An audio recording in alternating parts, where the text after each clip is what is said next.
Good morning, afternoon, and evening to you all. And I'm going to end the practice webinar and get started. So good luck, everybody, and thank you so much. Good morning, afternoon, and evening to you all. My name is Kayla Kayod, and I am the symposium coordinator for what's going on.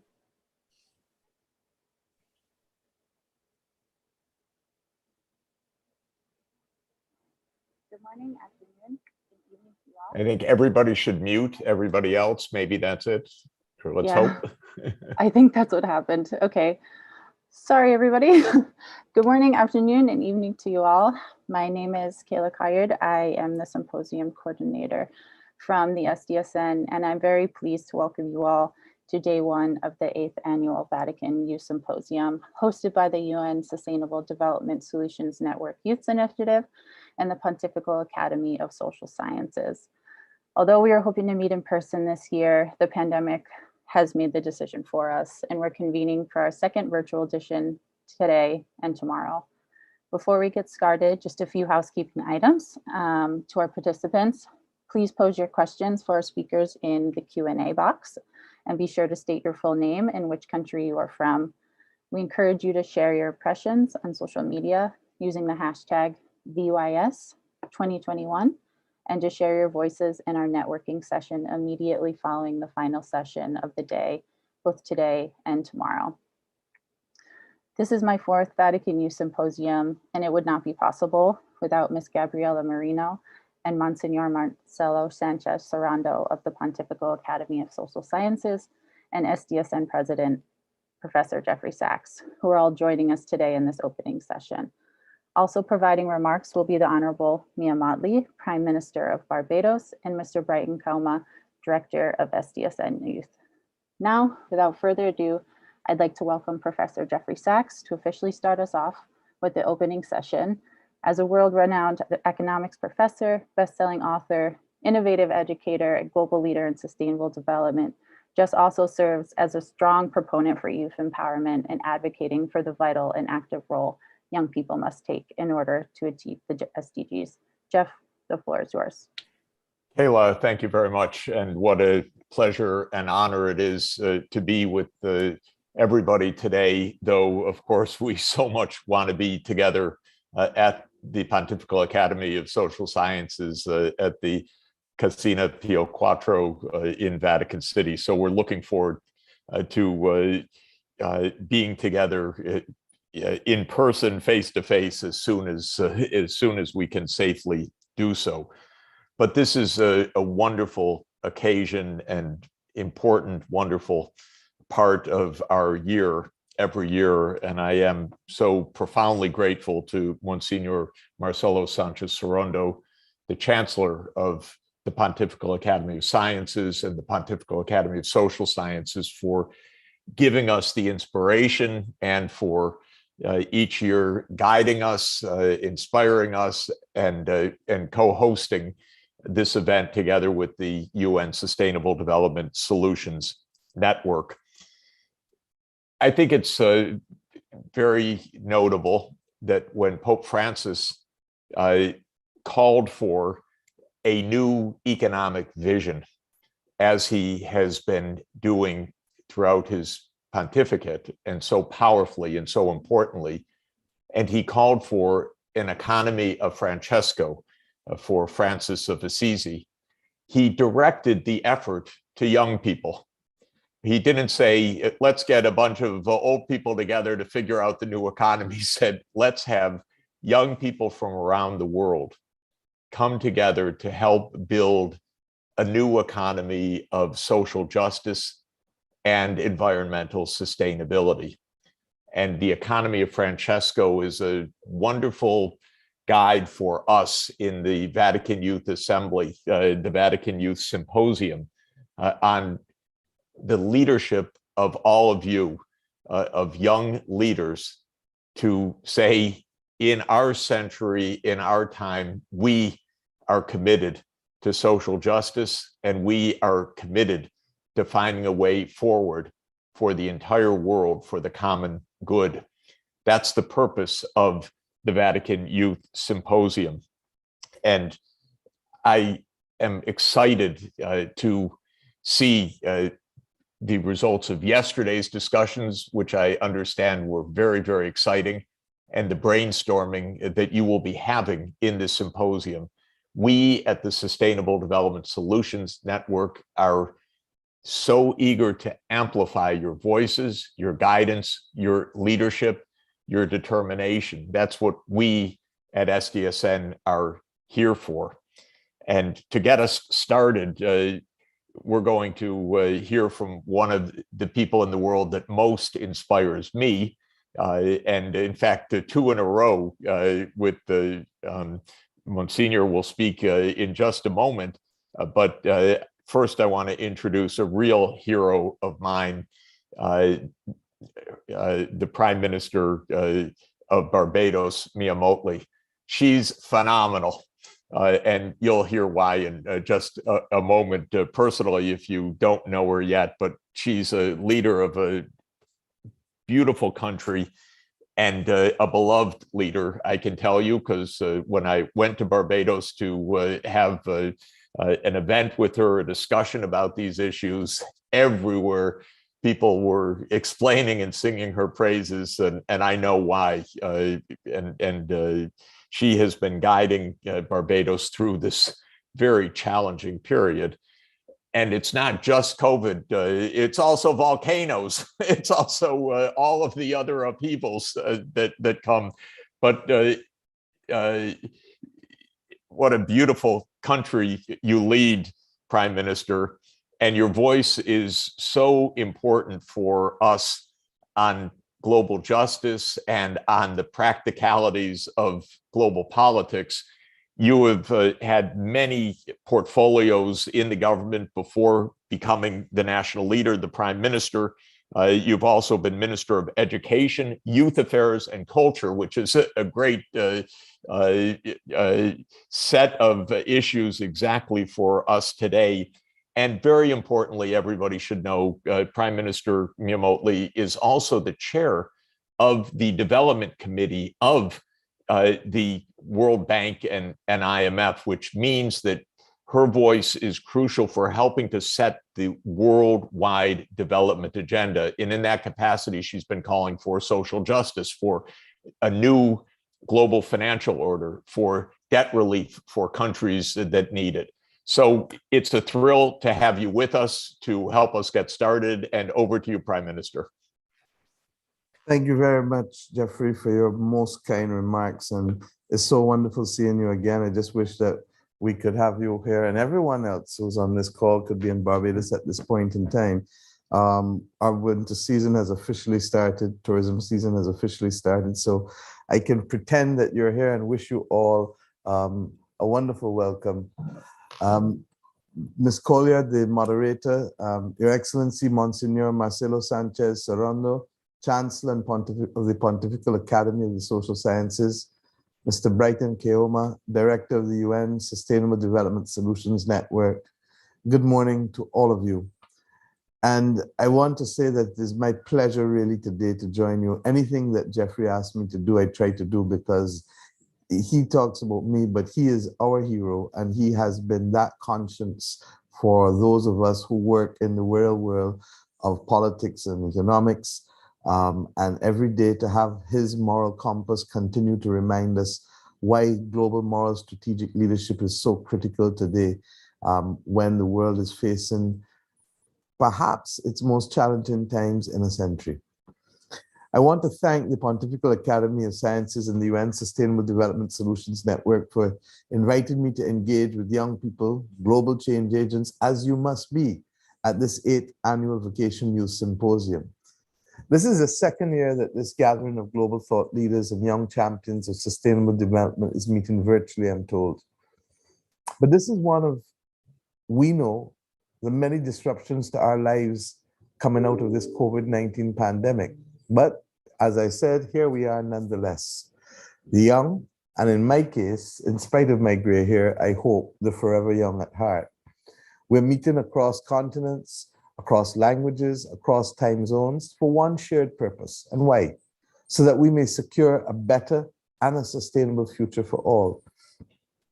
I want to remind some of you here about a movie that you may well be too young to remember. It's called Dead Poets Society.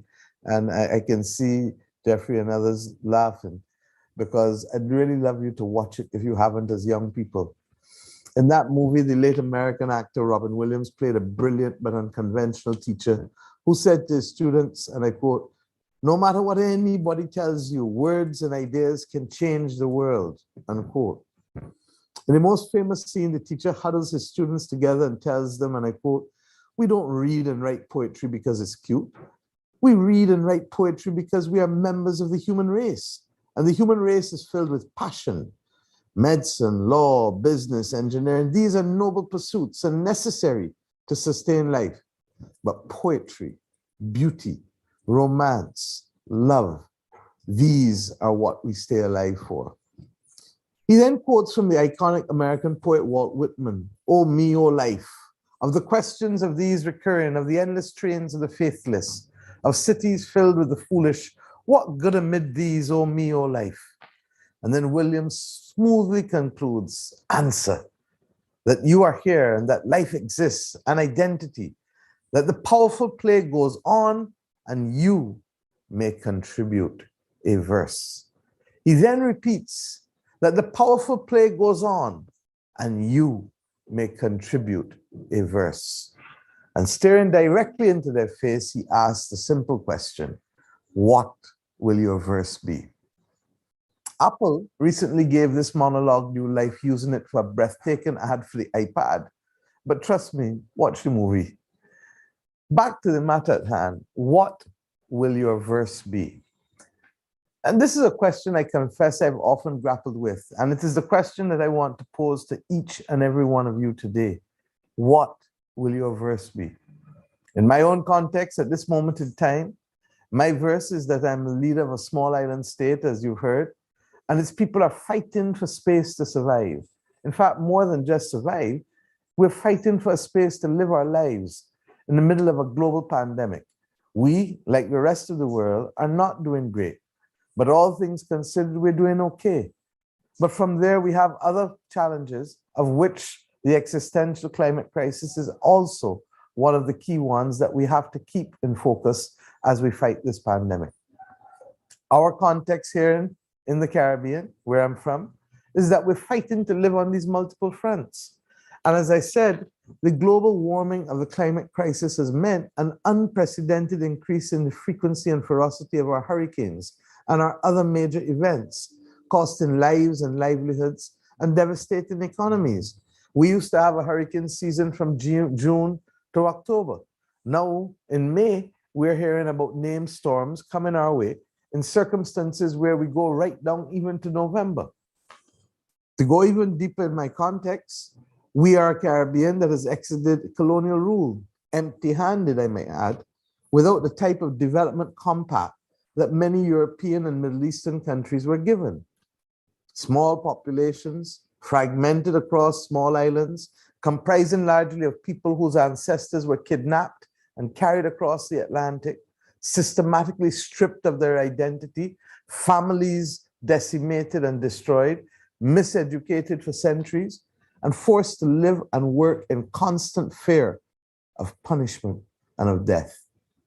Despite, my friends, being the victims of the most heinous sins in the history of humanity, we live, we thrive, and we excel. This is the context within which the Caribbean exists. We are a region and a people that provides the world with beauty and music and food and ideas and laughter and innovation and tolerance and happiness and scientific research.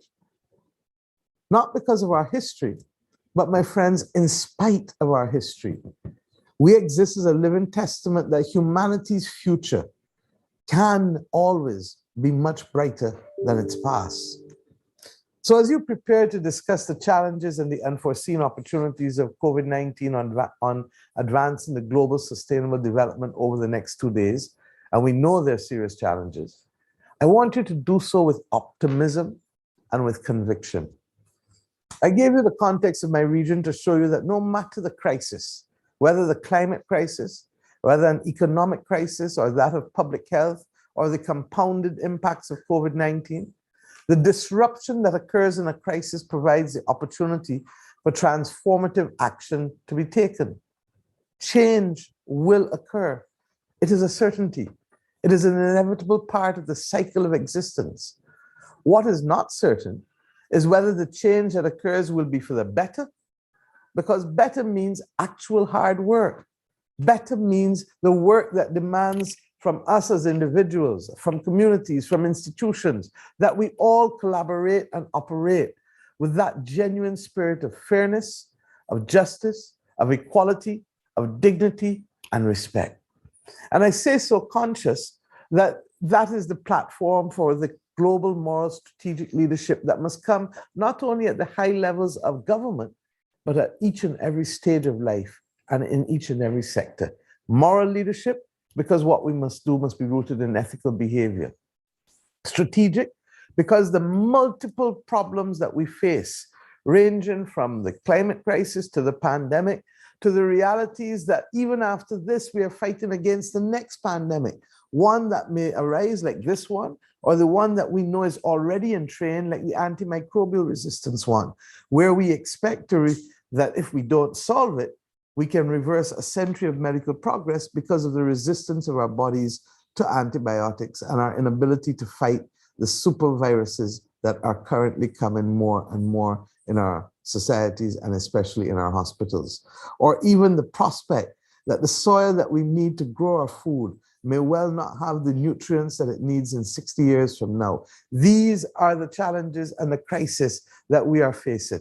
And I say so against the backdrop of a country that has experienced this year its first hurricane in 66 years, its first volcanic ashfall in 119 years, and Barbados does not have a volcano, but the ash came 90 miles over the oceans from St. Vincent when La Soufrière erupted in April.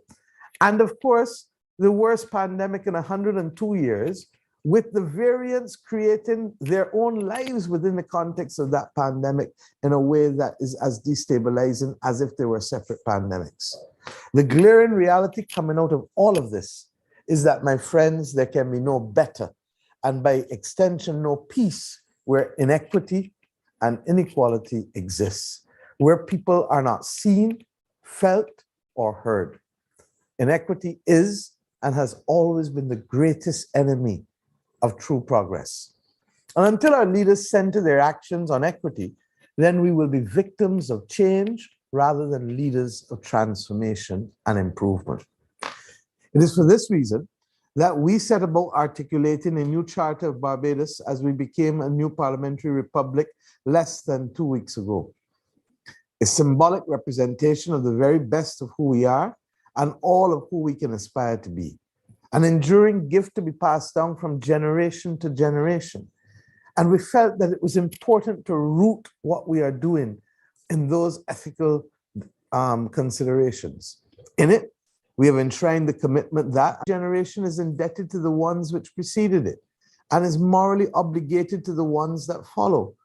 We do so because we felt that it was important that we reinforce the notion that we are really just running a leg in a relay, and that our role is to hold the baton, preserve it, build upon the time, and pass it on with pride to the next generation. This is why today I can say to you with absolute resolve that the world needs you. Young, smart, compassionate, brave people, ready to rise, to contribute, to collaborate, and to lead. We see the effects of the global gap in strong moral leadership in the inequitable access to vaccines by developing states, hence the variants that I speak about. We see it in the fact that most of the smallest contributors to the global carbon emissions, like my own country, other small island developing states, are the worst impacted by the effects of the climate crisis and are fighting a seeming indifference to the fact that any global temperature increase beyond 1.5 degrees Celsius is effectively a death sentence, as I said at Glasgow, for our frontline societies.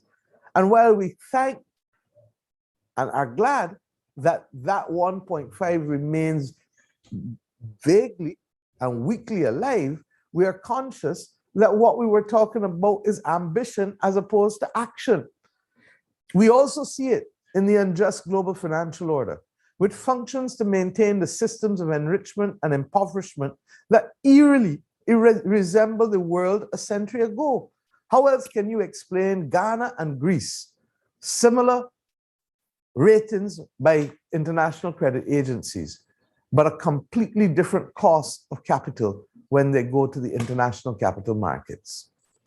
My friends, we were reminded by His Holiness Pope Francis, who I admire greatly, during his recent speech at the Fourth World Meeting of the Popular Movements, that it is in the docile acceptance that, and I quote, there can be no other way that we will find our destruction.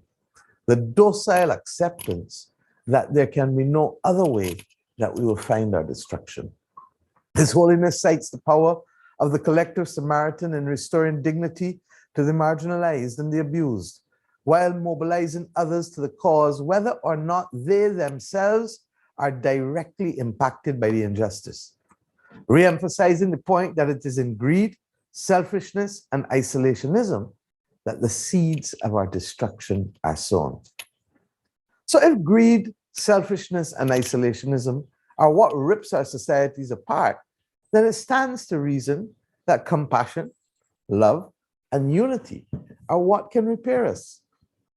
I know this is a heavy responsibility. I get it. I understand. Trust me. I know some of you may even think it's easy for her to say so. She's a prime minister. I'm not. My contribution will be too small. But let me remind you that I am from that island of 166 square miles, less than 300,000 people. Yet we have produced Sir Garfield Sobers, the greatest cricketer of all time. For those of you who love cricket, you know that implicitly. And we've also produced Robin Rihanna Fenty, for those of you who love music and business and fashion. My friends, size has never determined the significance of our contribution to the world. As Mahatma Gandhi says, the change starts with each and every one of us.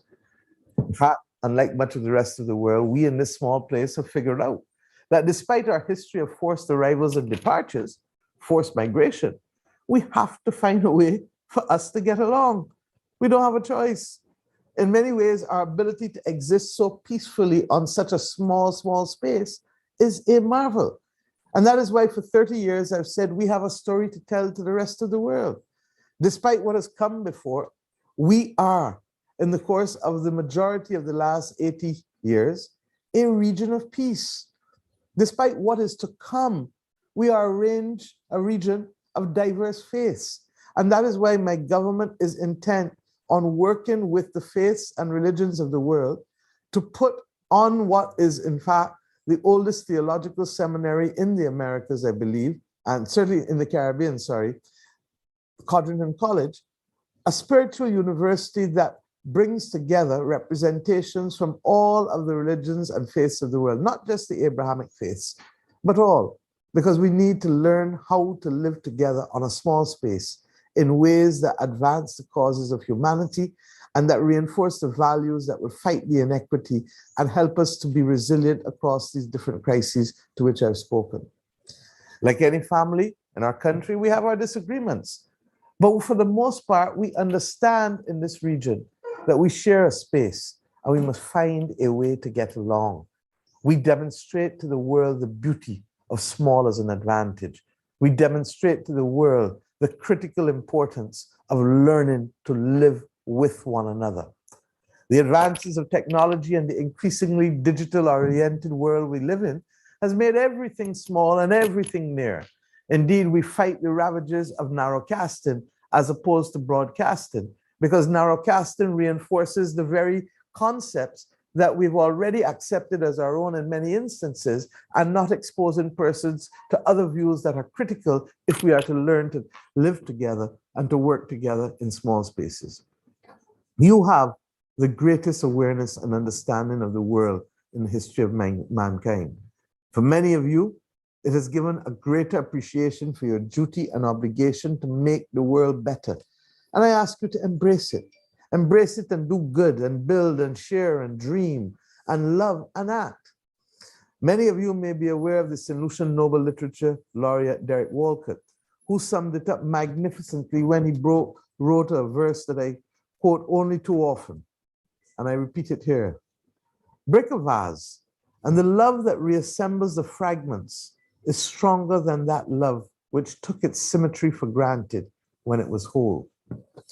Within each of you, each and every one of you young people listening to me right now, resides all of the capacity that is needed to safeguard humanity's future. There is no other force in this world that can compare to the innate ability of young people to deconstruct injustices and to rebuild the bonds that hold us together through the most beautiful of creative expressions.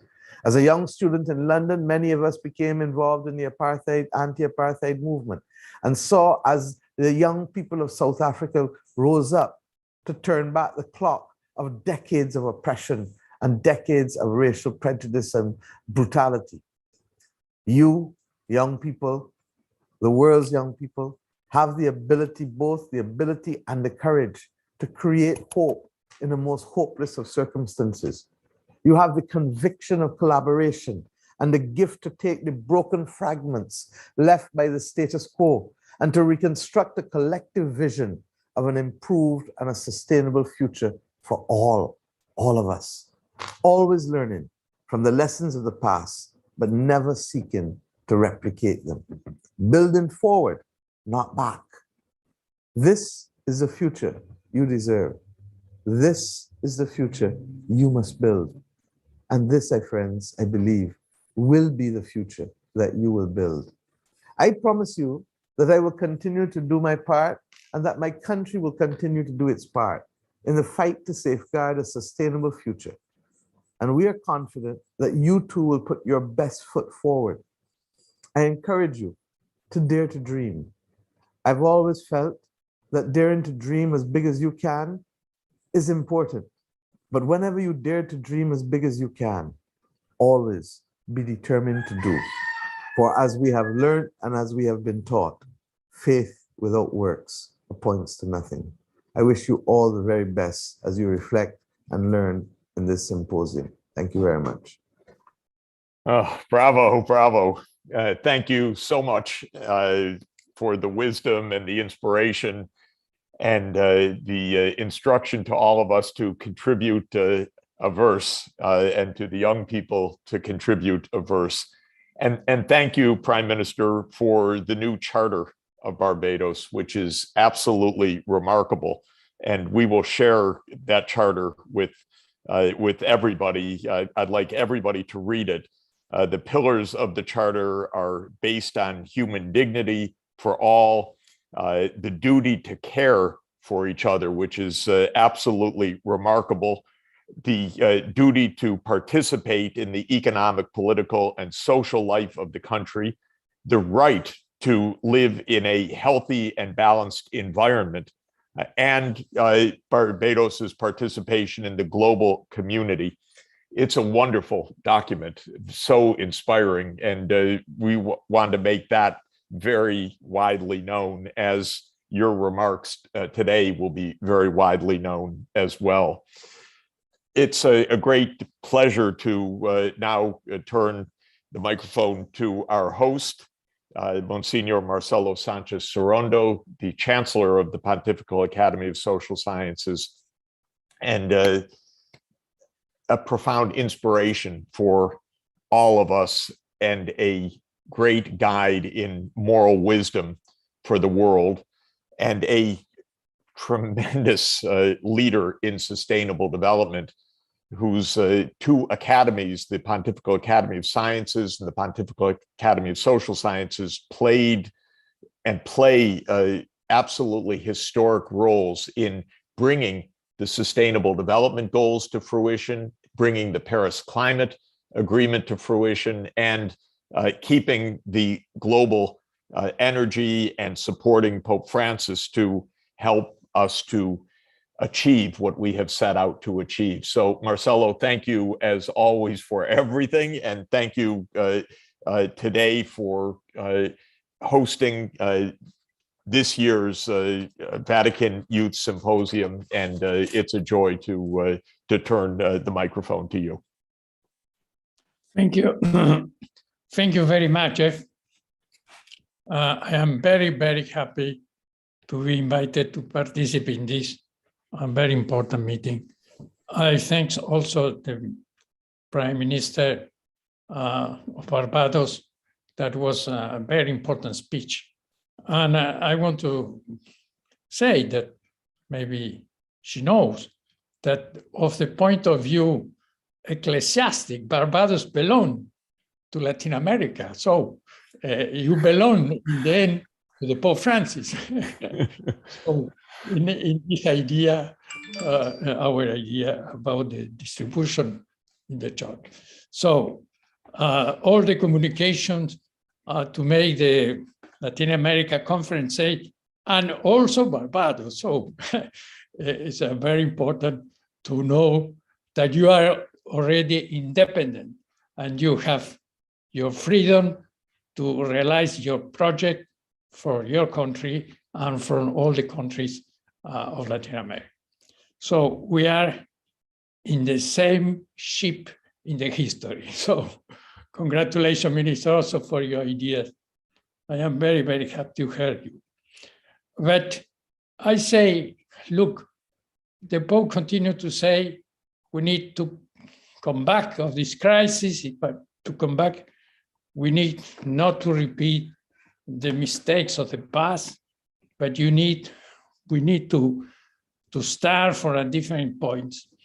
I think the more important points are the life, truth, good, social justice, beatitude, nice things. We say, sorry for my deformation philosophical, but we say these are the transcendentals of the being, because the being, the life, want to be truth, especially for the human life, want to be good, want to be just, want to be beautiful, want to be pulchritudinis, say in Latin, and Pope Francis said, today we need to follow the way of the pulchritude. And these ideas that are the ideas, because to knowledge these things, we become human beings in the measure that we realize these ideas. I say the classic, are concrete in the Beatitudes of the Gospel that are for all people. So, and are the project of the Pope Francis. But we have the great lucky that not only this project is in the mind of the Pope Francis, but also in some popes, but is also in the United Nations, because the goals are just this, a concretion of these things. So we have the great lucky that Pope Francis, the Academy, of course, to help Pope Francis, and the United Nations, Jeffrey Sachs, the General Secretary of the United Nations, agree what is the way to become completely human, what is the way to become more truth, more good, more justice, more solidarity, more beautiful, the things that we need to do. So the young people is we need to empower the young people to believe in this. And I want to finish with the finish of the very interesting text of the Pope that is more or less the basic of this meeting. That was the last approach that the Pope do with the popular movements, Movimenti Popolari. And the Pope say, look, we need to be awareness that God is with us. God not want to lose his pact with the humanity. So, but for this, we need to reply to God and to pray to God. Because some tendency, I say the Pope just when he come back to Greece, some tendency today is to say, but religion is something of medieval things. and they don't want to accept it more, the idea of God. I am very happy that the minister put also this problem, and the young people need to not be colonized by this idea that God and our relation with God and the presence of God and the collaboration of the providence with us is a medieval idea that today not have any sense. So we want to finish to say to the young people to remember this dimension, that is really the more important dimension, because really we can love the other, as we say, if we love also God. In the contrary, we say, but in reality, we don't love the other. So please, I want to put in account this important idea that is not so present today in our meeting. Thank you very much. Thank you, Jeff. Thank you, Minister. Thank you, Carla. Thank you, the North President, Brighton. Thank you, Gabriela, because it really was very important in the organization of this meeting. Thank you very much. Bye.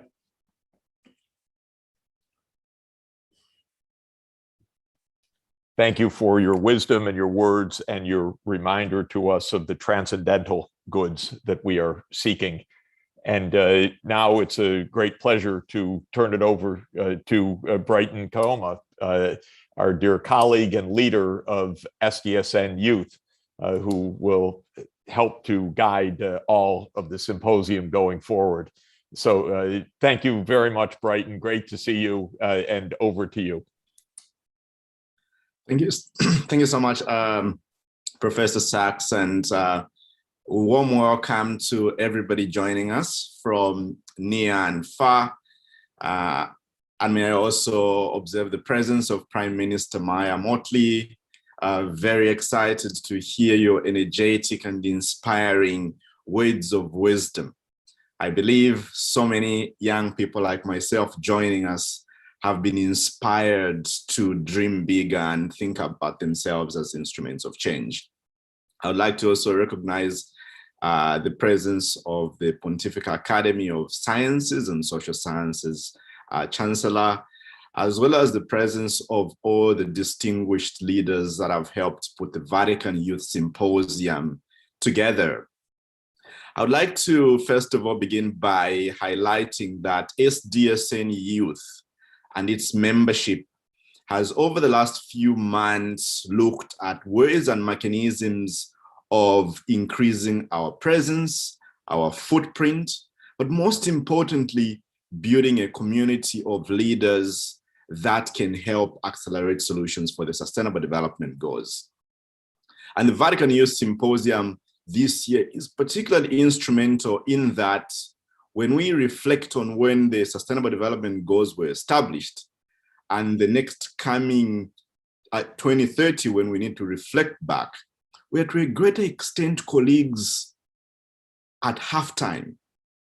And while we're at halftime and we reflect back, what sort of progress have we achieved? What sort of enemies, like the COVID-19 pandemic, is leading to regress in the development of society?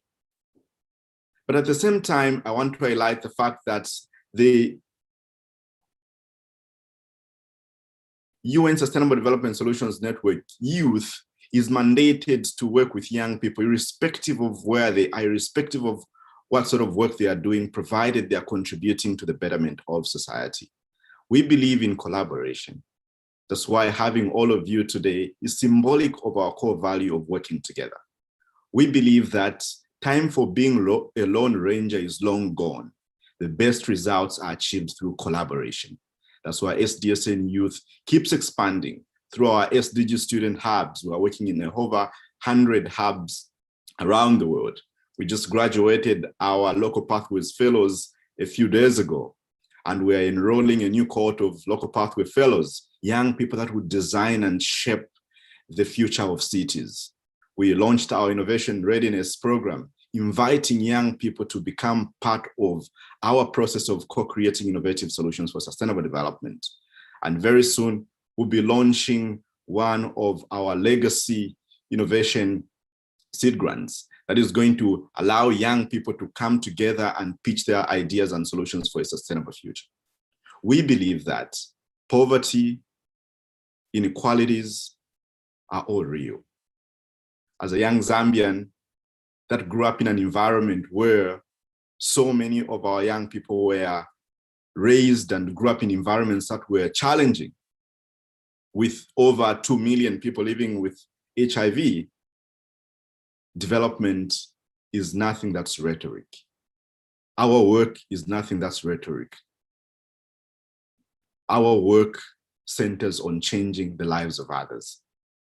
And we see ourselves as strong instruments, strong agents of change. That's why joining SDSN Youth and being given the mantle and privilege to be able to work with a global network of inspiring and determined young people, it's a huge honor and privilege, because everybody who's part of our network is creating better and sustainable change in their communities. As you joined us today and tomorrow, I wish to remind you that this space is a space for everybody. Everybody is welcome.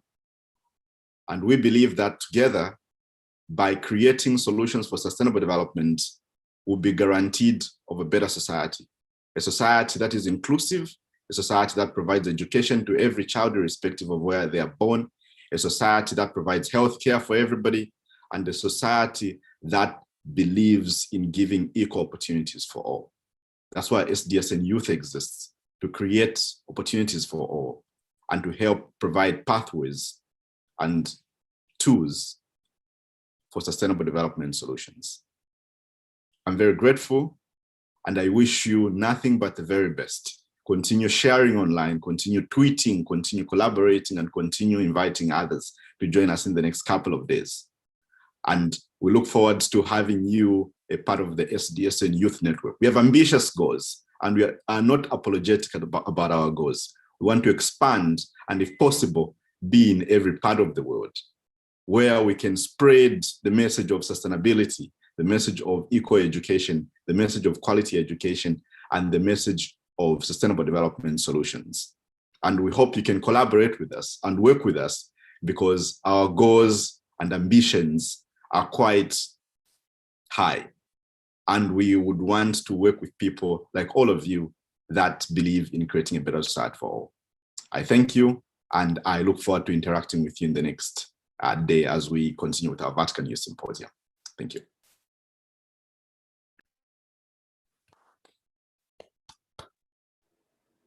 Thank you so much, Brighton. Thank you so much, Your Excellency, Mia Motley, Monsignor, Jeff.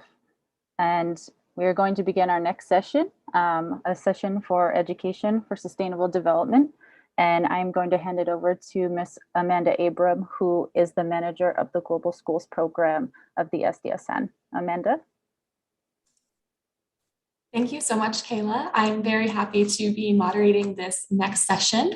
Welcome to our session on education for sustainable development.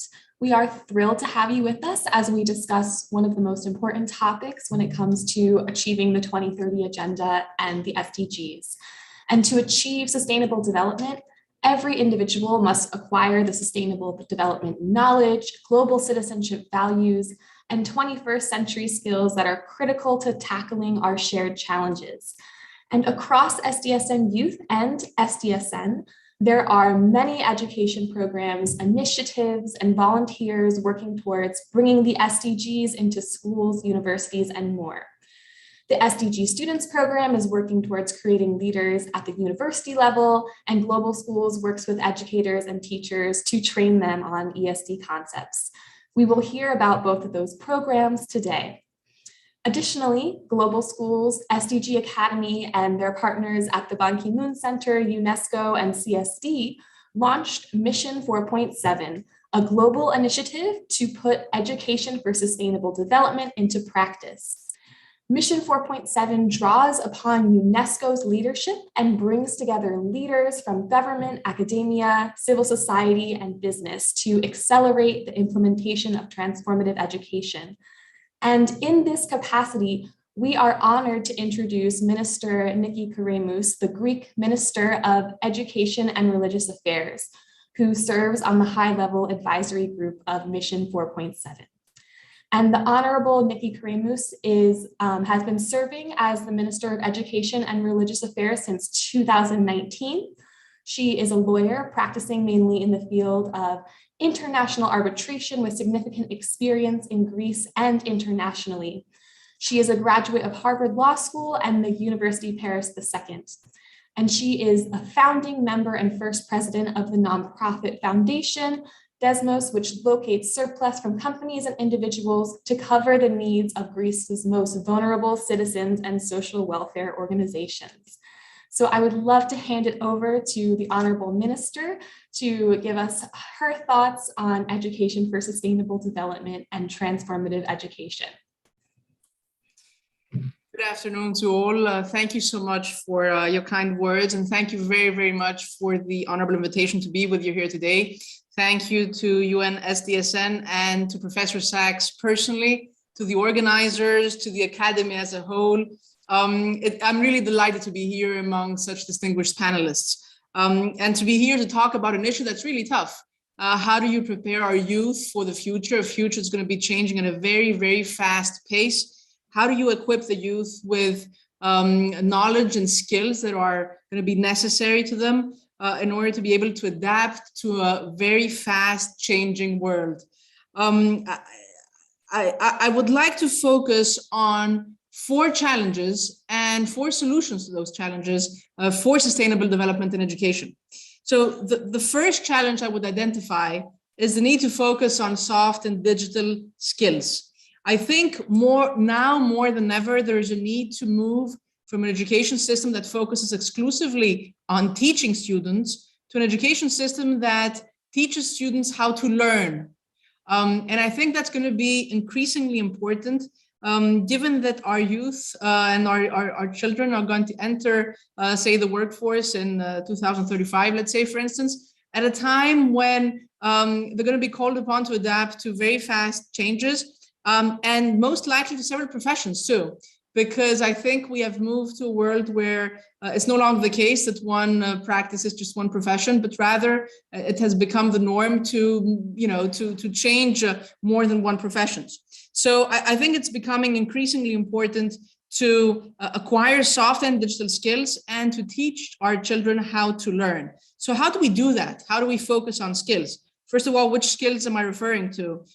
Soft skills such as critical thinking, creativity, collaboration, communication, digital skills, and language skills in particular. So what we've done in Greece, we have moved in 2 directions regarding skills. The first is we have revamped all school curricula, and we have integrated what the UN really stands for in terms of sustainable development across all disciplines. So I'm just going to give you an example. For instance, chemistry, we're focusing a lot on green chemistry and creation of new bio-friendly materials. In history, we're taking an approach that's more global than before. In physical education, we're focusing not only on athletics, but also on healthy lifestyles. So we have revamped all school curricula from the age of 4 till the age of 18 to include the focus on skills, both soft skills and digital skills. And we have also created a new module, what we call the Skills Labs. So imagine the Skills Labs are integrated in the mandatory school program. So just like kids are taught, for instance, history and physics and math, they're also taught topics like climate change, like sex education, like entrepreneurship. So all of these modules are integrated in the mandatory school program and are organized around 4 axes. The first has to do with well-being. The second has to do with the environment and the protection of the environment and climate change. The third has to do with inclusion and diversity, respect for others, respect for diversity.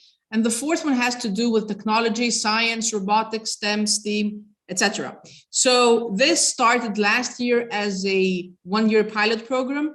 We have scaled up. Right now, it's enforced in every school of Greece from the age of 4 till the age of 15. So a real focus on skills. So the first challenge, which I think is really important in terms of sustainable development for education, is the focus on soft and digital skills.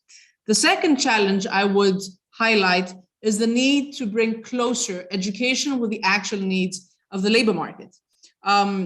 And I say this also in line with my introduction about the changing world that our children are going to enter into, and the need to be in a position to adapt in this changing labor environment. So that's why, for instance, we have invested heavily in vocational education and training. And the way we as a government and as a Ministry of Education decide, for instance, what specialties are going to be offered in vocational education schools, we first go and see what the actual needs of the labor market are. So, for instance, we are in the process of decarbonizing in Greece. So one of the professions we're really focusing on is renewable energies and technicians for renewable energies. So we first go and detect the actual needs of the labor market, and then we take that analysis into account when forming curricula and specialties. The third challenge I would identify is the need to guarantee access to all. We cannot move ahead unless we all move together. And that's one of the reasons, for instance, why we have extended school. So we have included an additional year in preschool. Preschool now in Greece starts at the age of 4. It used to start at the age of 5. Also, for instance, following up on the pandemic and the need for the digital transformation of education, we provided vouchers to approximately 560,000 students from the age of 4 till the age of 24 in order for them to purchase digital devices and be in a position to follow very closely this digital transformation and participate in this digital transformation of education, because nobody should be left behind.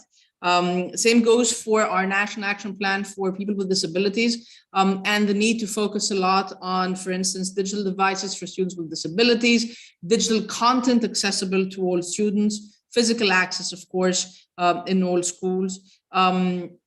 So this has to do with the third challenge, inclusion and guaranteeing access to all. And the fourth challenge and last is, I think, the need to focus on extroversion. I truly believe that our education systems have to reflect the reality of an increasingly interconnected world. And here I'm focusing even more on universities. Hence, I think it's of crucial importance to do a lot of work on mutual recognition of degrees, to promote the internationalization of programs at all levels, but mostly at the university level, to support agreements for foreign language programs, for exchanges of students, researchers, professors. I think that really sky's the limit in terms of partnerships that can be formed in order to really reflect and endorse the reality of this interconnected world. We have a lot to offer to our youth. I think that this is a most challenging time to really transform education in line with our goals for sustainable development. Thank you very much. Thank you, Minister. Thank you for your leadership, which is so galvanizing, so clear, and absolutely crucial for Greece, without question. But your words resonate, I think, globally without missing a beat. And it's exactly what we are looking for, and thanking you for guidance for the work that we are doing and that you and I are doing together with UNESCO, with the Vatican, with the Ban Ki-moon Center, with others in the Mission 4.7, which is to put into reality this commitment to teach for the future, teach for the future of sustainable development, of cultural appreciation, of the transcendent good, and of the realism of the future of the economy, which is going to require, as you say, not only knowledge in the traditional sense, but the how to learn. Also, the universal access to digital services is crucial, and you've shown how this can be done. So we want to learn from your experience in that regard as well.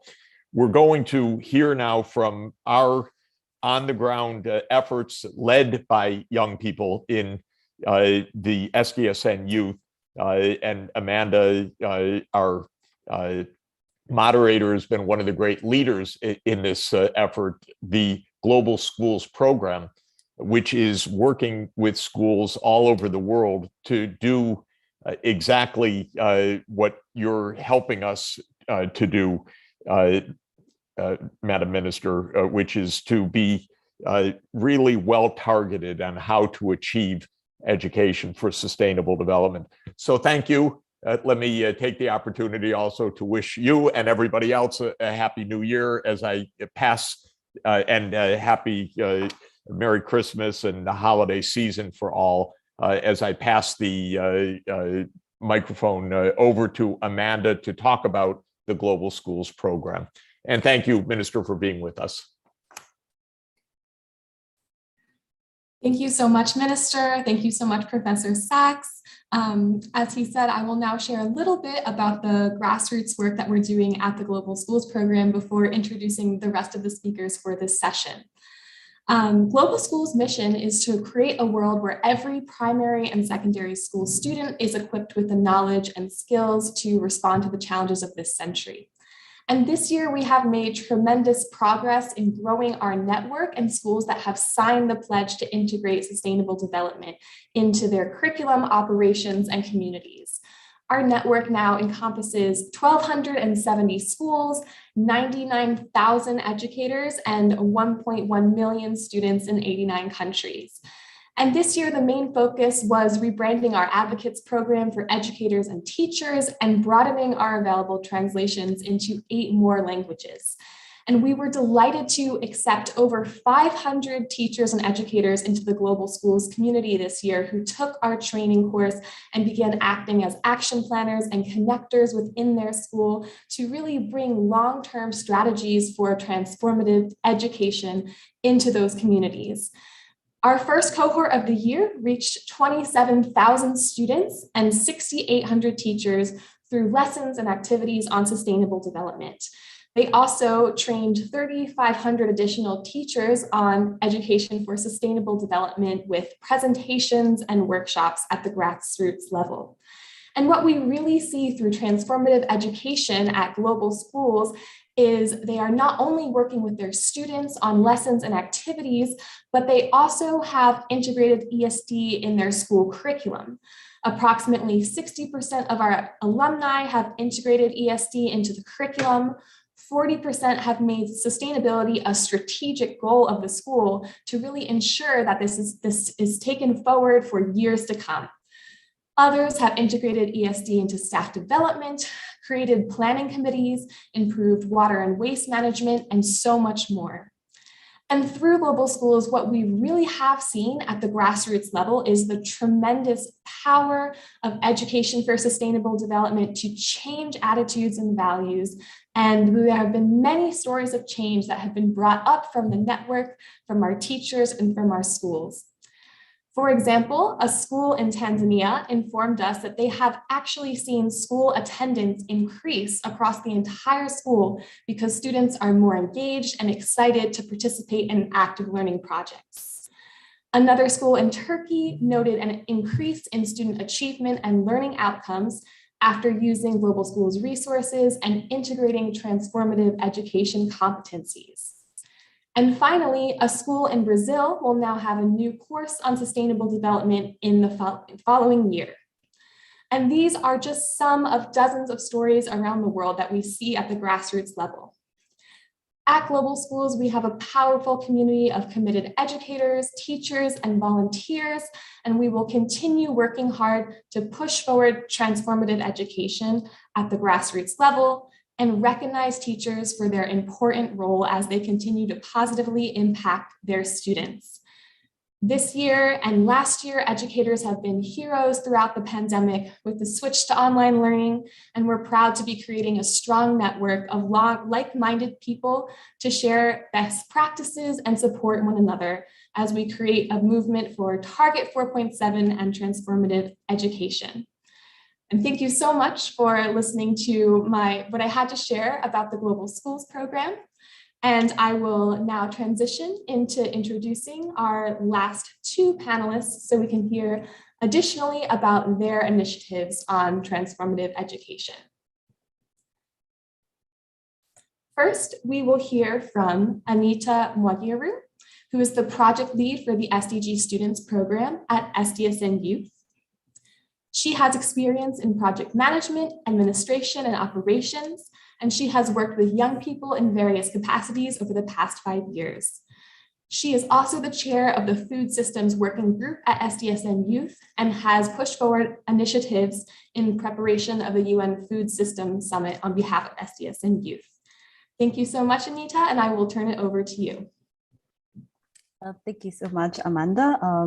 Thank you for the opportunity to speak about the SDG Students Program and even education as we transition from or have transformative education during this period where many of us, our lives have been extremely disrupted by the pandemic. So thank you very much for the invitation, and I'm very happy to be here today.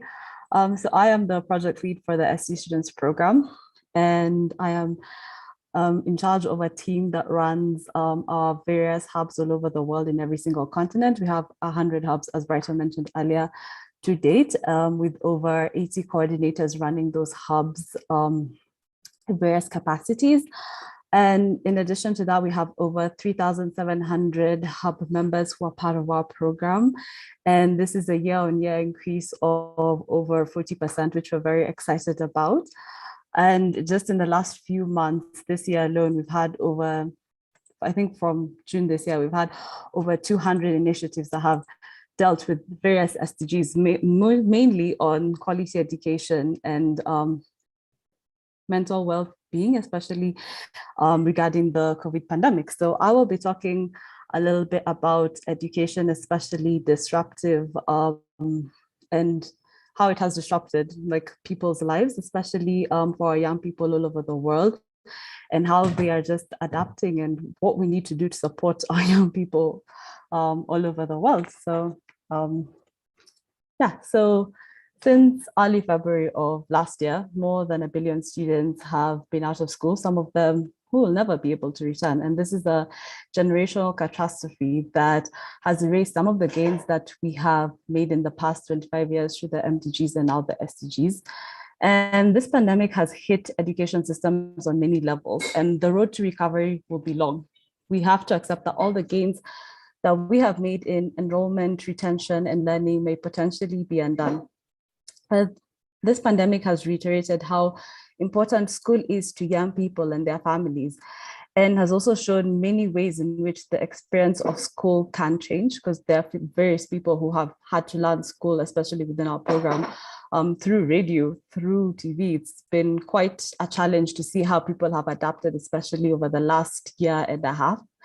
And as educators and policymakers in all levels and modes of education will agree, there are innumerable frameworks, fields, and movements for reforming and transforming educational institutions and systems to fulfill desired visions, goals, and objectives of a better world for all peoples, societies, and the global community. As countries, communities, and schools are reimagining and redesigning education and school systems, there is a need for greater equity, access, inclusion, and innovation. It's important to keep the most vulnerable in our society at the center of any new design. Only then can we bring real transformation in the way education systems address the needs of the generations to come. As schools prepare to, some are opening, some are kind of confused about where they are at this point, we have to prioritize in the order of enrollment, retention, and learning, and address the challenges of nutrition, safety, and emotional well-being before we tackle the inevitable impact of learning.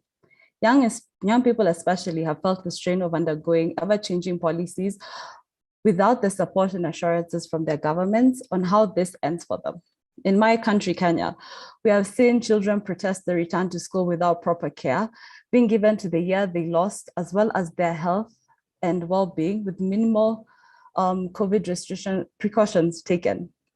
So more needs to be done in all countries, whether they're advanced economies or developing or emerging countries, to safeguard the needs of children and young people when it comes to education and their futures as they quickly join a workforce that has been affected by the pandemic and economic changes that come with it. We can make a difference for future generations, and there is hope. Each of us has the ability to act powerfully for change. Together, we can regain what has been lost and build it even better. We need to imagine an education system that works for all.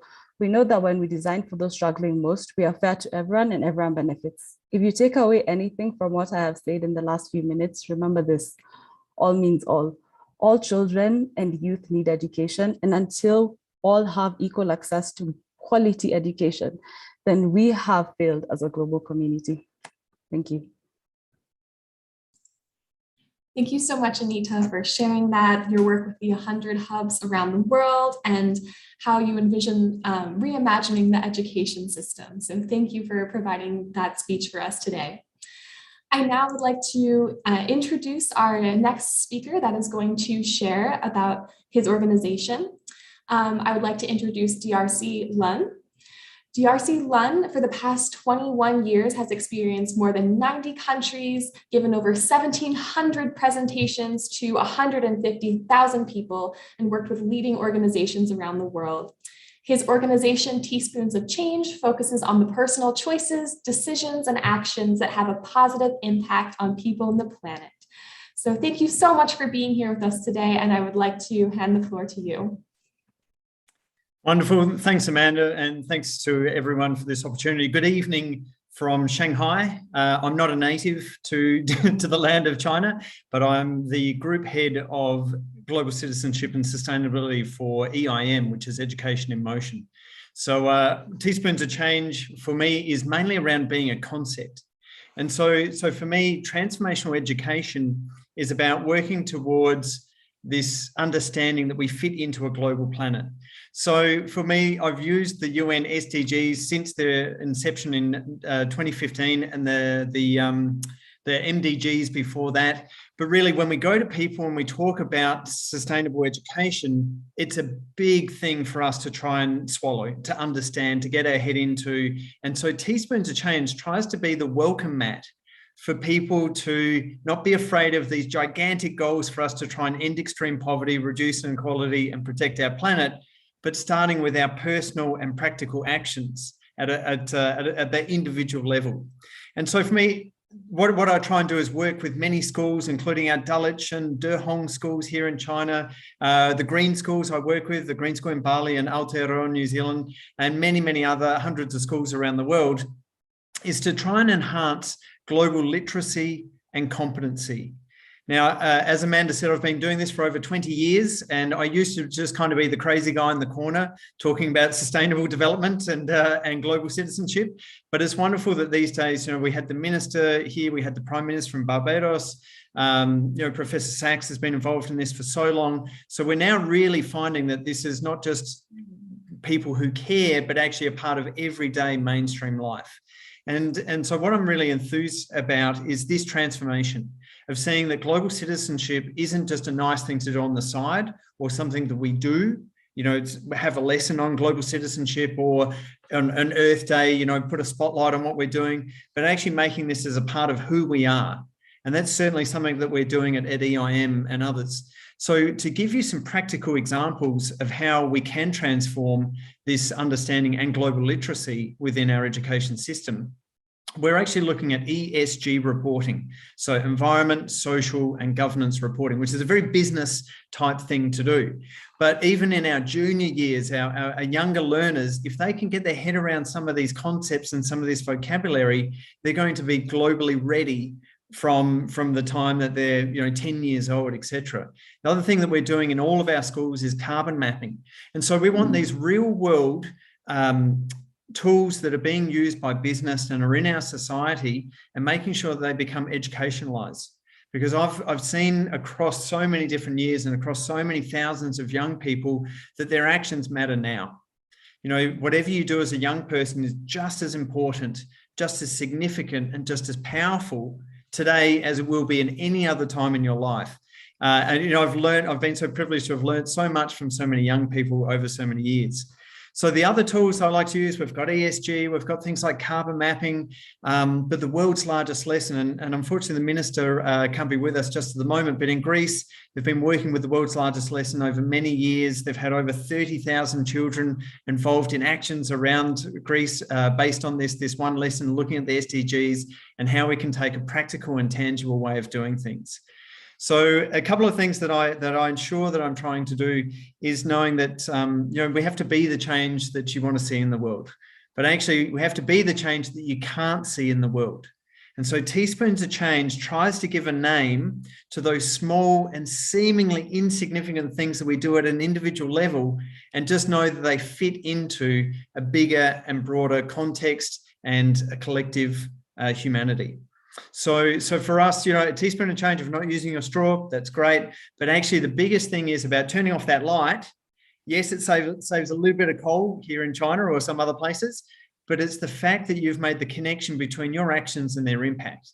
And that's significant. And that's what we're seeing more of and more of each and every day and every year, of our young people making that connection and knowing that what we do matters. And collectively working towards this blueprint and this beautiful plan of the SDGs, we can all play our little role and bring that together. So I'm always thrilled to be enjoying these conversations with people from around the world, and the Vatican Youth Symposium here and many others, for us to combine our forces at government level, individual level, and through different organizations and concepts, because I truly believe that small actions multiplied by lots of people can and will create big change. I've been fortunate to see this through polio eradication and some work that I've done, and just through our schools and each and every teacher who gains this further growing literacy and competency in global citizenship and bringing it into our everyday lives. So thanks everyone. Amanda, I'll throw it back to you, but fabulous to be a part of this conversation and to hear about all those teaspoons of change that I'm sure are happening around the world at each and every moment. Thank you. Thank you so much for sharing everything that your organization is doing. And I actually would like to use this opportunity to ask a question to both you and Anita, one of the questions that is in the chat, since we're getting a lot of great conversation here. So we have a question from Purvi Parekh. And it's about how can we really use the expertise of one individual and showcase this to others. She suggests making an e-library or a digital library. So I think this is really a question of scale. How can we get other people involved in this movement that might not be that one interested focal point? So I'd love to hear from both of you. Anita, maybe you can jump in first with maybe a 1-minute response to that question.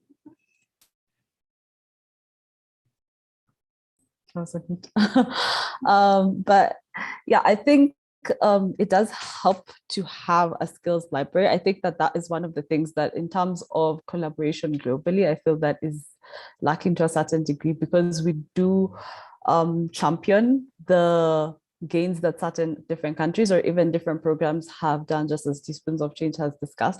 But then we don't really have this collected library where we can go and see what has been performed in the future. And then instead of having someone to do the work again, we have it already there and we can just replicate it across different sectors, maybe not in the same exact way, but tweak it to the local context. So I definitely do think that an e-library of sorts is very much needed in order for us to learn from the past for a certain degree, so that we can ensure that our future is made better for all of us. Thank you so much, Anita, for that response. I'll pass it to DRC. Thanks, Amanda. I mean, that's a fabulous question. It's almost been scripted for me beautifully. So I do believe that individual action is where it starts. It's difficult to look outside and see the pollution of the world and think about how insignificant we can be. But, we really only have control over our little slice of life. And with that, what I tell students often is that if we do nothing, nothing can change. That's the only guarantee I can give you. If we do something, I can't guarantee you the world's going to be wonderful tomorrow. It's probably not, but it's better than doing nothing. So with those odds, that's a fairly pessimistic place to start from. But with those odds, we just know that every single action counts. And so I don't want people to feel the burden of the world on their shoulders, but I want people to feel empowered that that when they do something and they can make a good choice, decision, or action, it does fit into a collective context.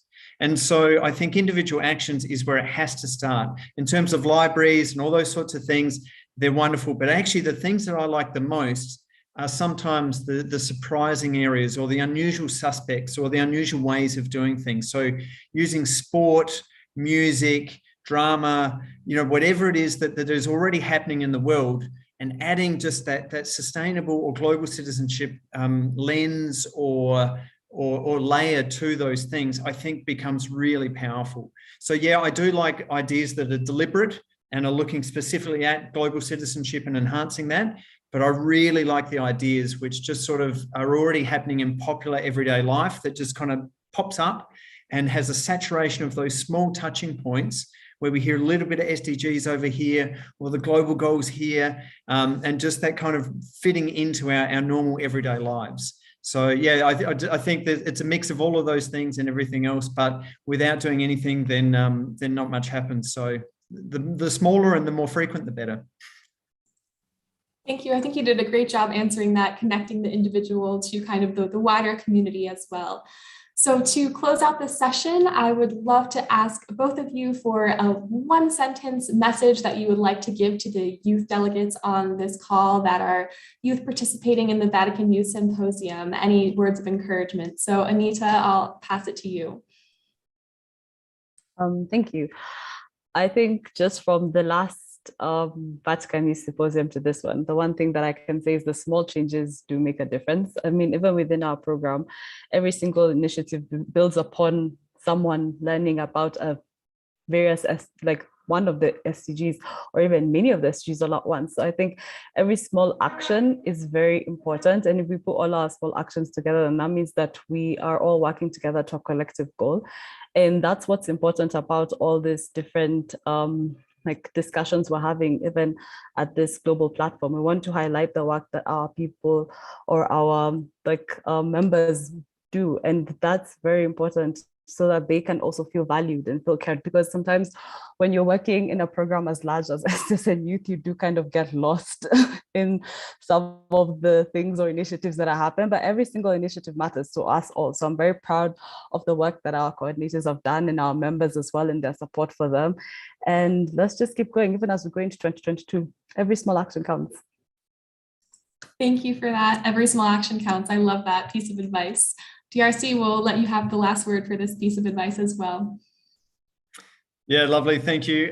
So I think for me, it's just knowing that in our small personal choices, decisions, and actions that have a positive impact on people on the planet, that contribute us to being more active and effective global citizens, which contributes to the United Nations Sustainable Development Goals. And so it's almost this cycle that we can move in, that knowing those personal actions feeds into people being more active and effective global citizens, which feed into those SDGs. And the other thing is to do this in reverse as well.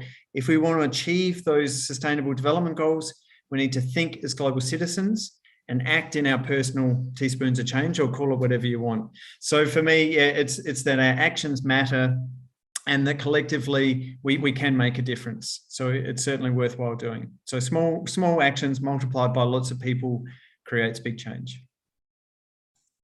Thank you so much to both of you for providing your speeches and your interventions today.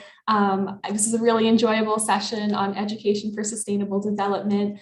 I'm now going to pass it back to Brighton to take us into session 3 on innovation, entrepreneurship, and technology. So Brighton, over to you.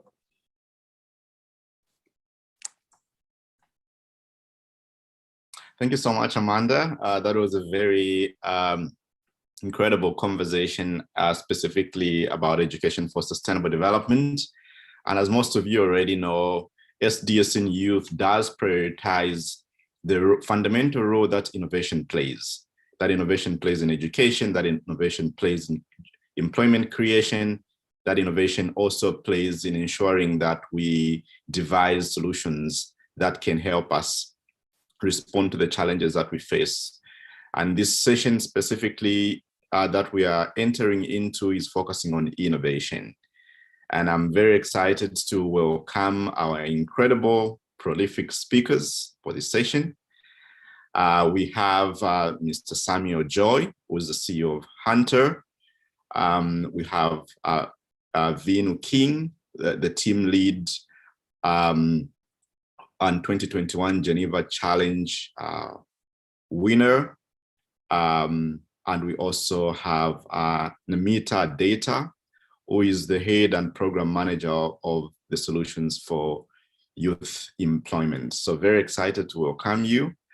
And I would like to first begin by introducing Trisanki Saikia. Trisanki Saikia is the project lead for our solutions program here at SDSN Youth.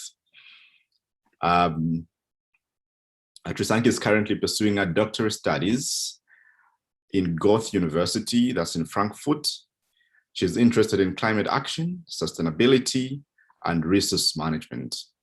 She also co-hosts a monthly podcast on local initiatives to tackle sustainable challenges called Logically Local, and is the co-founder of a local initiative in northeastern India. So as the project lead for SDSN Youth Solutions Program, Trisanki has been leading a global team of project officers to help youth innovators and startups from 170 plus countries working toward achieving the SDGs. Trisanki, welcome. And I would like to first begin by inviting you to tell us a little bit more about your work, specifically within the solutions program at SDSN Youth.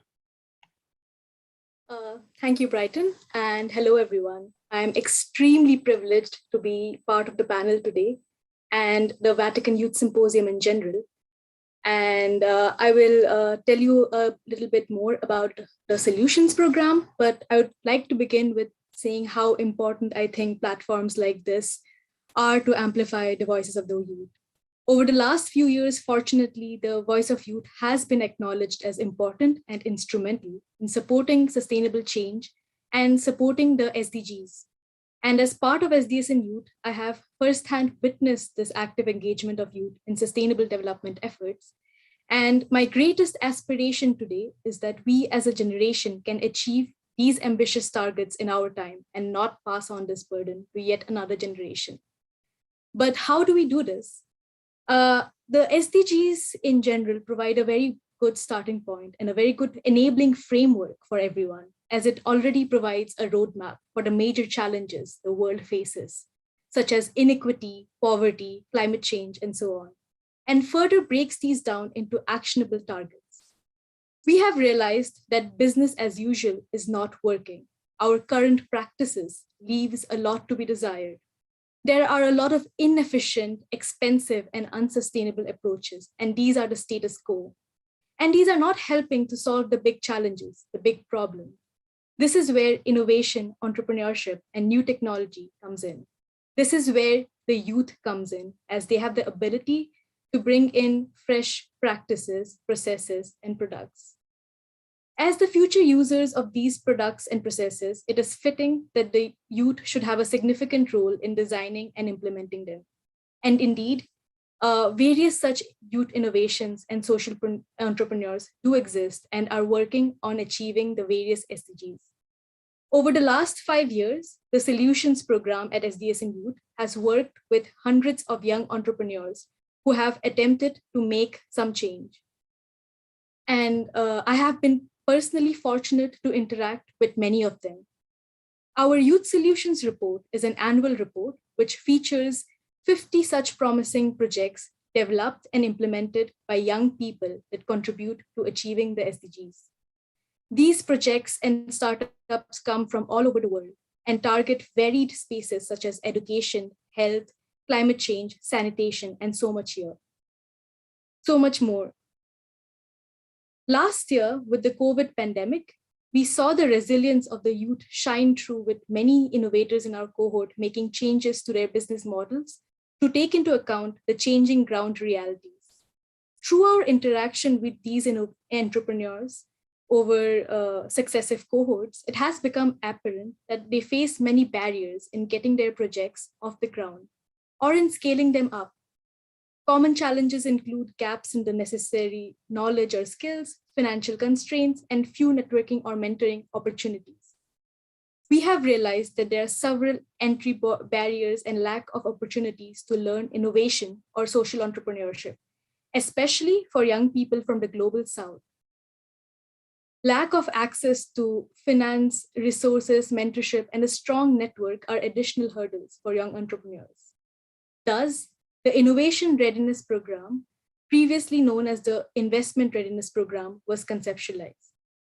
The IRP attempts to provide an enabling environment which fosters innovation and develops the requisite skill set in youth to design, implement, and grow their social ventures. The curriculum of this 16-week acceleration program is complemented with individual mentorship from industry experts to help young entrepreneurs to effectively develop and validate a clear impact investment proposal that is aligned with the SDG framework. I am very pleased to announce that currently we have applications open for the 5th edition of our Innovation Readiness Program. And if any of the conference participants are interested and have any social venture or have a social entrepreneur in their network, then we encourage you to go to our website, www.youthsolutions.report, and apply in the link provided there. So as you can see that the solutions program already has various elements through which we want to provide a more enabling environment for the young innovators. And going forward, we want to provide more opportunities to young entrepreneurs through the solutions program. That means more knowledge and skills, better mentorship and guidance, a wider network, the right resources and access to finance are areas we want to improve on and provide more to our innovators. And this is not something I only aspire for the solutions program. This is something I aspire that all organizations and institutions help to create this enabling environment for the youth. Because I think the most important thing young entrepreneurs need today is trust and belief. The trust and belief that they are capable and the support which comes along with that. This is my desire that institutions and organizations provide the resources required for the youth innovation to flourish, because youth innovation and entrepreneurship is crucial for sustained and sustainable development. With this, I end my part and give the ball back to Brighton. And I look forward to hearing from all the esteemed speakers today. Thank you so much, Trisanki. That was a very prolific background to what we believe innovation does in the context of SDGs, but also what we are doing within SDSN Youth. And I would like to equally invite you to look up our call for applications to join the next cohort of our Innovation Readiness Program. It's going to provide unique opportunities for you to innovate within the solutions that you're leading in your organization, in your university, or in your work. Also, something that you spoke about, Trisanki, most importantly, was around the role that innovation plays, what technology can do to be able to leapfrog our journey to innovation. And I'm also very excited today to be joined by Vinu King, who happens to be the team leader from the 2021 Geneva Challenge project, Bye Bye. Vinu is the CEO of WUVEX and team leader, as I described, of the 2021 Geneva Challenge, and happens to be an entrepreneur with experience as a data science team leader, a consultant, and ideator. Her corporate career expands over several industries, including Internet of Things, retail, semiconductors. Vinu is currently completing a master's at Yale University in environmental management, and she's extremely invested in the utilization of novel technologies to build sustainable products. And in the context of our discussion today, Vinu, I'm very keen to understand your perspective around the role of innovation and technology in responding to the challenges posed by the Sustainable Development Goals. I would love to answer that. So actually, just to give some background, My team and I, it's a collaboration between Stanford University and Yale University. We competed in the 2021 Geneva Challenge, and the theme of the challenge was crisis management. The crisis we had picked was air pollution, and specifically air pollution around crop stubble burning. And we thought through, why is this happening? Why is this such a big deal? And we saw the stats that in New Delhi, 50,000 people had died from air pollution alone, I think a year or two ago. And of that pollution, 40% came from crop stubble burning in Punjab, which is where my family's from. And Punjab is also where the farmers are burning the crop stubble that ends up going to New Delhi. So we kind of tackled this problem looking at stakeholder engagement, grassroots movements, why aren't the incentives aligned? Also, please forgive me in advance, recovering from a cold. And what we found was a lack of distrust in the government and the current systems. The solutions that were available were expensive. And so our position in this as entrepreneurs was to think, okay, well, what can we do to provide easy access to something that realigns these incentives to create a more sustainable world? And so we came up with BuyBuy, which is a marketplace solution for digital byproducts. And there's marketplaces for almost everything in the world nowadays, but there wasn't anything for agricultural byproducts, which meant that there was a gap that needed to be addressed. And so we came in proposing this idea, and it worked really well. Easier for farmers to use in terms of how the marketplace was designed, easier for buyers to find centralized suppliers. So really it was a circular economy approach for industry to get reusable materials and for farmers to get autonomy, financial security. And so to your question about innovation and entrepreneurship, if we see innovation as a link between two spaces that hasn't been made before, then what we're providing is innovation is providing is a new perspective. And, part of the equation is also entrepreneurship, which I say is like the courage to pursue something as well as the act of implementing a innovative solution. Now, these two together do create change, whether good or bad. To create the sustainable, progressive change we're looking for, we need innovation to have sustainability deeply integrated into the founding framework. And we need entrepreneurs with these sustainable solutions to have access to funding to implement it at the scale that it needs to be done to have an impact. And so, that's how I see entrepreneurship and innovation coming hand in hand, and how we did that through the Geneva Challenge.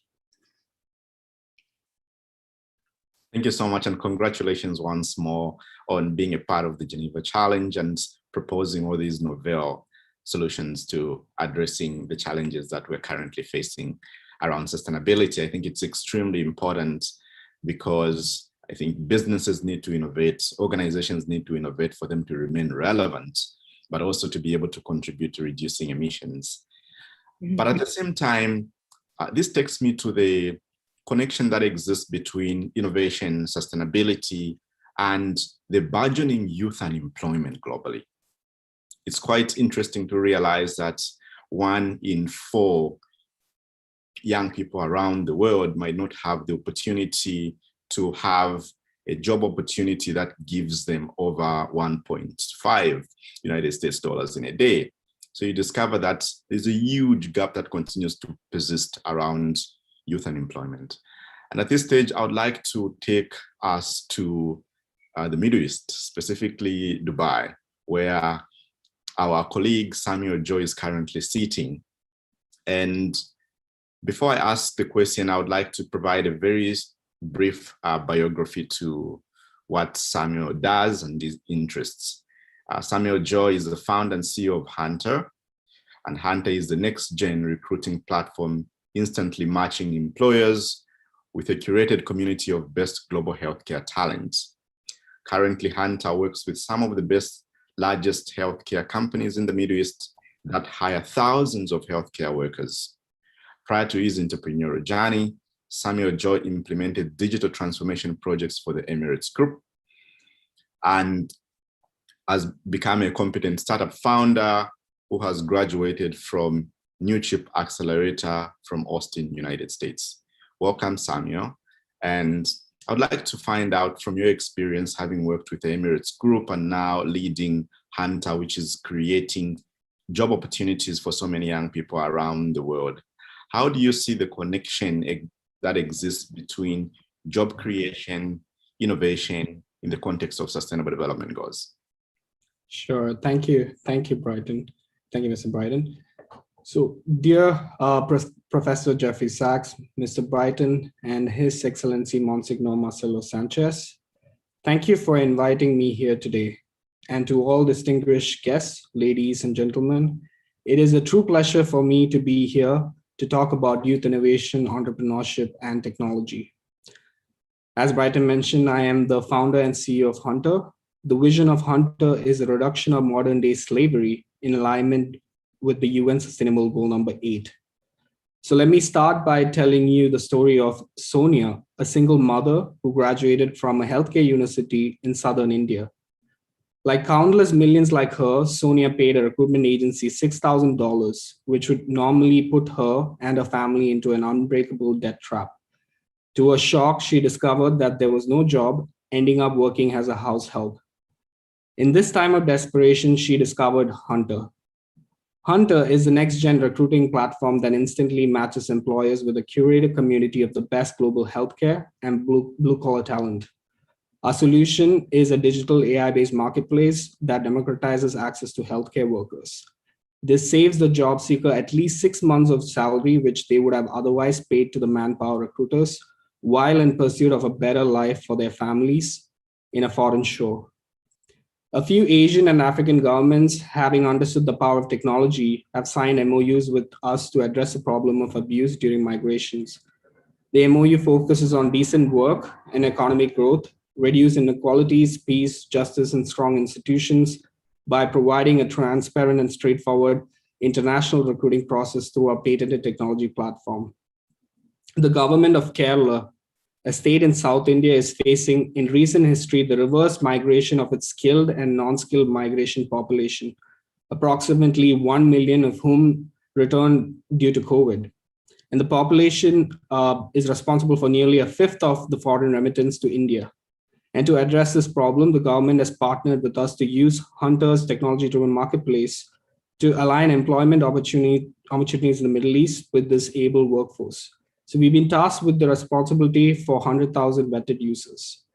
We have seen technology-based disruption in many industries, names you would have probably be very familiar of, such as Uber, Airbnb.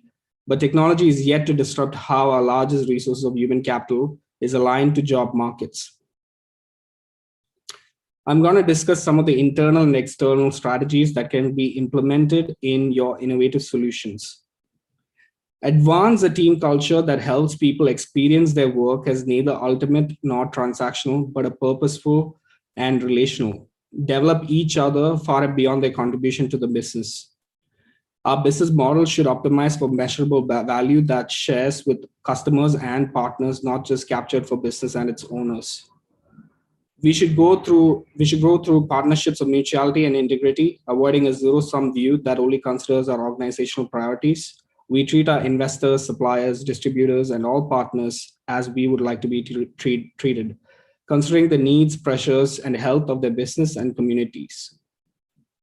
I have a vision that God has blessed me with that has taken birth due to the support of some incredible investors, advisors, stakeholders. So I encourage young entrepreneurs to invite advisors who have a wealth of knowledge and experience in services, programs, brands, and experience that renew culture to be more humanizing, truthful, beautiful, and sustainable. We will all take part of the cultural benefits of having more of the next generation's most able minds focused on solution to consequential problems.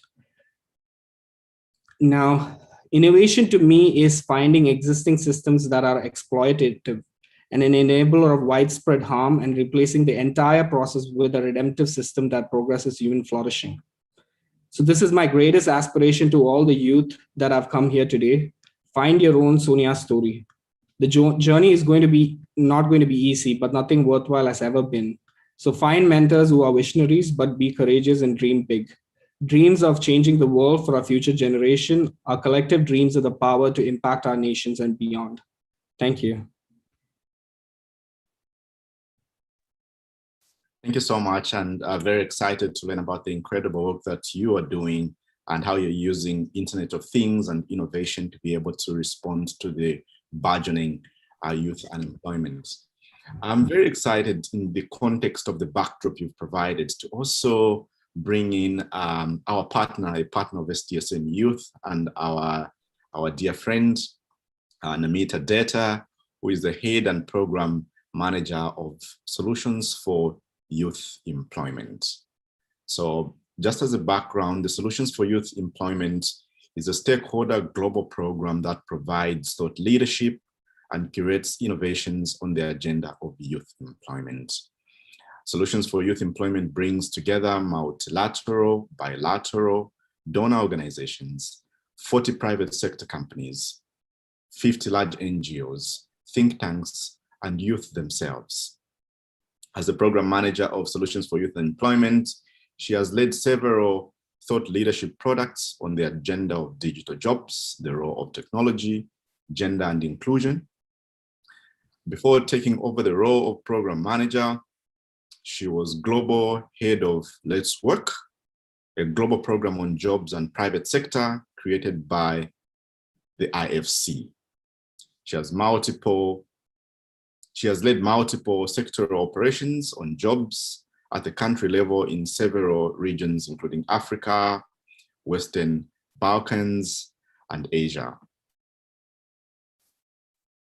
She also worked as secretary of the Department of Urban Development, Power and Environment in India, and she holds a PhD from Cornell University, an MIA from Columbia University, and an MBA from the Indian Institute of Management.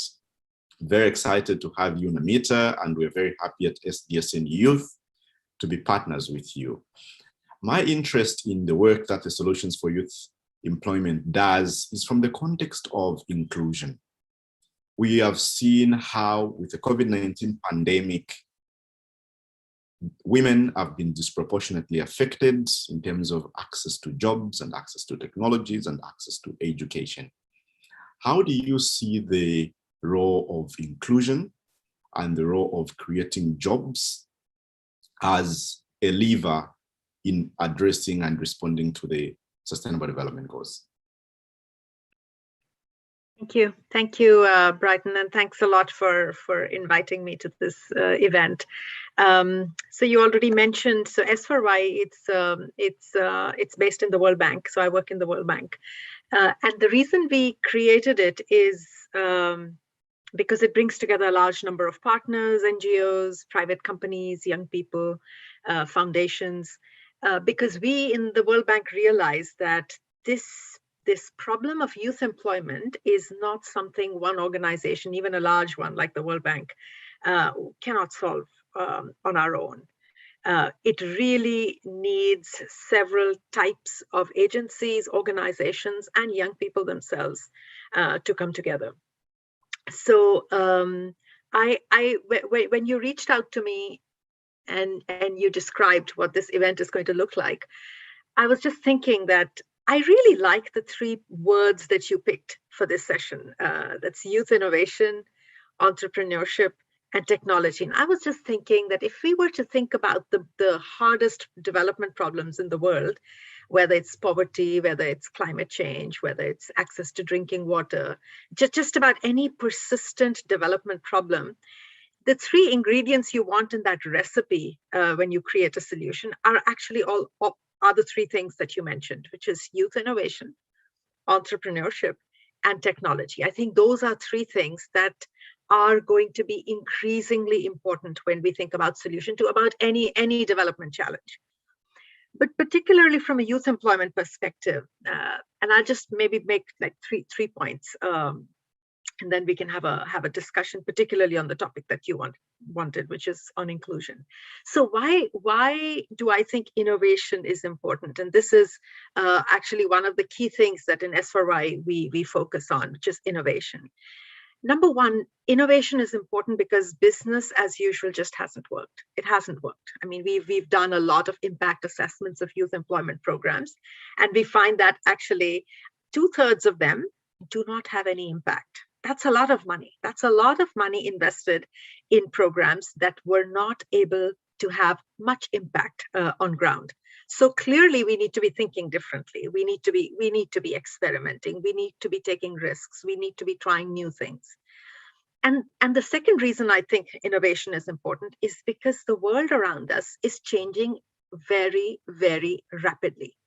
I like the acronym VUCA to describe how the world of work is changing. It's volatile, it's uncertain, it's complex, and it's ambiguous. VUCA, I think it just sums up the world we live in, right? And so when things are changing so rapidly, just to keep up and keep solving the problems, the long problems, but also the new problems that are coming up, the problems that don't even exist today, but are going to come up as we go ahead in this rapidly changing world, we've got to be innovative. And I think how firms are organizing production, the boundaries between firms is just rapidly collapsing. Hiring practices in firms is changing from full-time jobs to part-time jobs to contract workers to gig jobs. This is changing so rapidly, and education systems, frankly, just haven't kept up. They're very, very outdated. And ancient, and simply not able to respond right now. So a lot needs to happen. So I think innovation is not just in terms of grand design, but also in terms of designing specific programs, super important.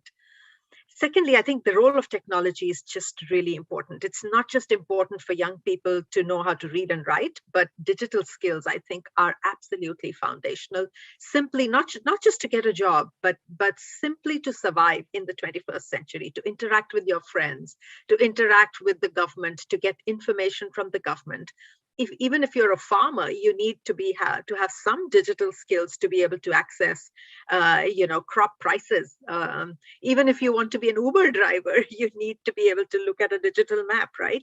So simply to survive in the 21st century, you've got to have digital skills. And this is something that we in S4Y and in the World Bank are really trying to address, this digital divide. And you talked about inclusion.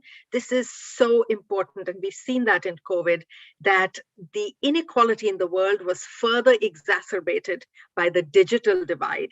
And this is further exacerbated by the fact that women don't have access to sort of digital tools and the internet. Young people with disabilities get left out. People in rural areas get left out. So I think that technology can be a solution provider. I think we can use technology. We recently did some work on youth with disabilities, and we find that there are so many interesting new digital assistive devices, like text to speech to text transcription or keyboards that have Braille. I think some of these new things that technology is bringing up can help level the playing field in terms of certain types of inequalities. And of course, they'll create new inequalities too, but we got to be able to use technology as a critical ingredient in terms of thinking about solutions. And the last point I want to make is that I think we've got to move away from thinking, particularly when you think about youth employment, you think, that's a problem. Yes, it's a problem, but I think youth are not just a problem. They are part of the solution. They're actually actively part of the solution. One of the favorite parts about my job is that we have created something called a youth advisory group. And you guys in the SDSN have helped us find innovative youth, entrepreneurial youth who are creating just fascinating solutions. This young person in Sierra Leone who worked 3 years with garbage and has created the first solar power car completely run on solar energy out of garbage. I was fascinated just to hear him, and it's so rewarding and enriching when you hear about young people creating solutions too. And I could just go on and on in terms of just the types of initiatives that these youth are leading. I'll stop here, but I'll probably just quickly make one sort of less optimistic type remark. And that is that the fact that the world is changing so rapidly, I think one thing we forget is, when we talk about skills for youth, we talk about digital, we talk about reading, writing, the right kind of skills, creative skills, teamwork skills. the one skill that young people are going to need more of, and we often ignore it, is emotional resilience, or simply the ability to bounce back from a setback, to bounce back from failure, and to bounce back from any obstacle they might be facing. So we did this recent research because we are finding that while things are changing so rapidly and education systems were disrupted during COVID, jobs were not there during COVID, or young entrepreneurs setting up businesses that are failing, mental health really took a toll, particularly for young people. It really took a toll, and we don't talk about this very often. So emotional resilience, just the skill of I will bounce back no matter what, I think is something that our education systems need to be talking about, parents and communities need to be talking about, and really helping young people build that skill of resilience. Maybe not such an optimistic note to end on, but I think it's just very important as we move ahead. Thank you so much, Namita. That was a very good way of really tying in the two elements that are critical from the perspective of employment creation as well as innovation, and how these are interdependent. I think Albert Einstein kept reminding us that we cannot solve our problems with the same thinking we used when we created them. And I think that's where innovation comes in. How do we begin to think innovatively, create a culture of innovation, even as we think about creating jobs and as we think about collaborating to expand our abilities to offer opportunities to others. And I personally see innovation as the ability to see change as an opportunity and not as a threat. And I believe that all of us who've been part of this session have seen how all these different connections of innovation, entrepreneurship, and technology work together as interdependence. In conclusion, I would like to pose this question to all of you. When you think about the three key elements we've discussed, entrepreneurship, innovation, and job creation for youth, what is your greatest aspiration for youth innovation and entrepreneurship in this decade of action? I'll give you 30 seconds each to share your greatest aspiration. I'll begin with Trisanki.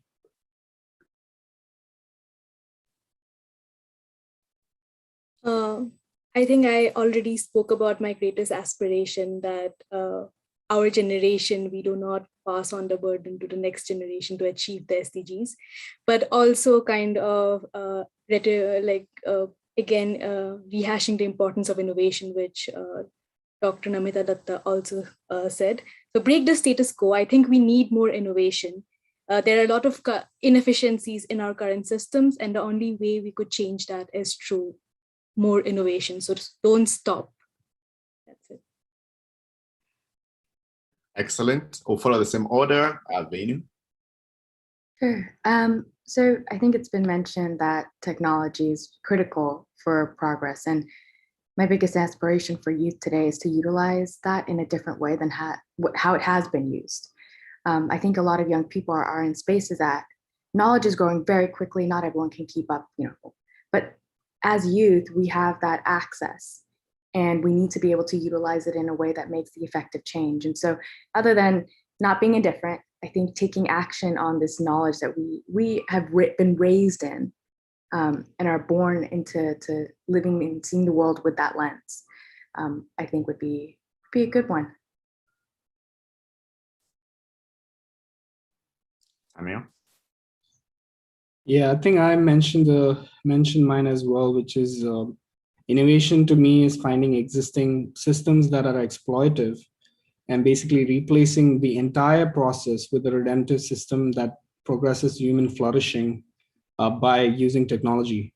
And to me, that is my greatest aspiration to all the young entrepreneurs out here. Excellent. Namita? I would probably say creativity of youth unleashed. We recently did this research on looking at creative sectors like dance and drama and music and art, and as not just a source of jobs for young people, but also as a means of empowerment, giving voice to what you think and feel through acts which are creative. But I think beyond the creative sectors, also just creativity in solving a problem. And I think our youth are enormously creative, and you want that creative energy to just bubble up and be unleashed. So in a sentence, I would just say creativity among youth unleashed. For me, that's what I would like to see. Excellent. Thank you so much. And I would like to say that without change, there is no innovation. There's no creativity or incentive for improvement. Those who initiate change will have a better opportunity to manage the change that is inevitable. I'm very grateful that all of you could create the time to be with us today to share all your incredible and prolific thoughts, your clarity of thoughts, your ability to speak accurately and share the work that you are doing is extremely impeccable to SDSN Youth and to all of us who are joining the sessions today. I'd like to equally invite all of you joining us around the world to share your impressions with us on social media. The hashtag is VYS 2021. So tell us where you are joining us from. Tell us what you've learned. Type all those quotes online, tag SDSN Youth, tag Solutions for Youth Employment, tag Hunter, and tag all the partners that have joined us today. We also are excited to extend an opportunity, like you can see in the chat, the ability for us to get in groups and continue the conversation. And I would like to invite my colleagues to be able to provide a little bit more of information and context into how the breakout sessions will look like moving forward. Thank you. And I would like to also remind you that tomorrow the symposium continues. We have exciting speakers, we have exciting sessions, and we want you to be there and to continue sharing your experiences and impressions with us. And I would like to equally thank all the participants from the innovation session. We are grateful and we look forward to collaborating with you as we set our priorities and ambitions for 2021. Thank you, and I wish you a pleasant rest of the symposium.